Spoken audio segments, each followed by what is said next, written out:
apprentis dans toute la France, des scooters, des vélos arpentent les rues afin de vous livrer à temps. Le confinement a encore plus activé la livraison de repas à domicile. Mais savez-vous qui sont ces livreurs et combien gagnent-ils vraiment?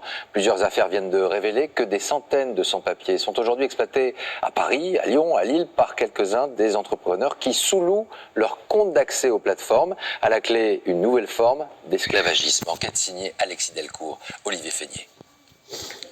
Il s'appelle Cheikh et c'est un invisible de la livraison.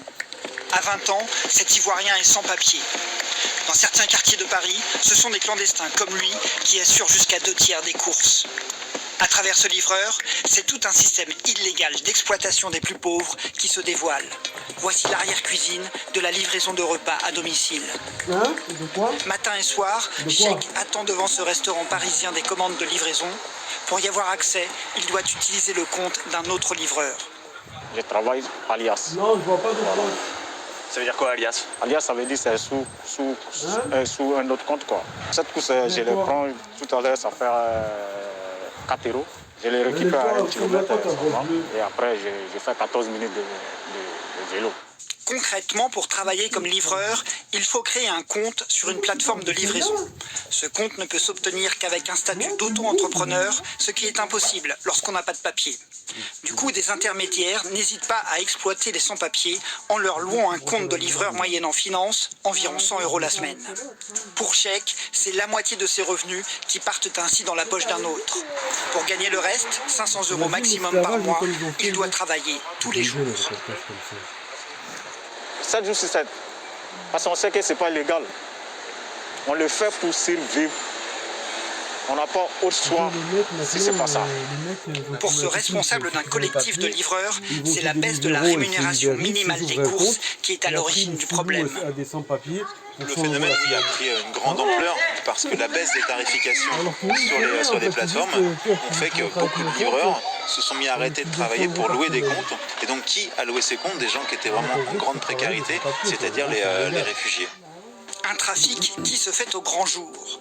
Sur les réseaux sociaux, ce compte public reprend le nom de grandes enseignes de la livraison pour organiser un marché noir. En 24 heures, nous avons pu contacter l'un de ces fraudeurs. Les mecs à qui je loue ces comptes, c'est des sans-papiers pour la plupart. Faire travailler des gens qui ne sont pas autorisés à travailler en France, ça peut être très problématique, mais en général, il n'y a jamais de contrôle, ils vérifient jamais. Tant que le mec il livre à ta place et que tu payes tes impôts et tes cotisations sociales, ils en ont rien à foutre. Les sociétés de livraison, elles, disent chercher la parade. Certaines ont misé sur la reconnaissance faciale, en demandant aux livreurs de se prendre régulièrement en selfie. Cheikh, lui, a rapidement su déjouer ces contrôles. Souvent, il y a la ressemblance. Si on se ressemble, il n'y a pas de souci. Je peux faire la photo tranquille. Les plateformes l'affirment, elles multiplient les moyens de contrôle. On a un système pour surveiller par exemple les changements suspects et trop nombreux de numéros de téléphone ou d'email rattachés à un compte. Et évidemment, on est très attentif à ça.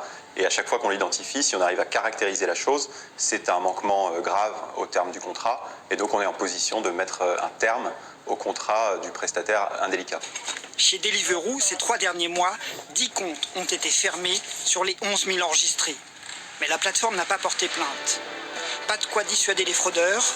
Les sanctions pénales sont pourtant lourdes en théorie, jusqu'à 5 ans de prison et 75 000 € d'amende. On évoquera tout à l'heure avec Matt Pokora son prochain concert virtuel forcé de s'adapter à ce que l'épidémie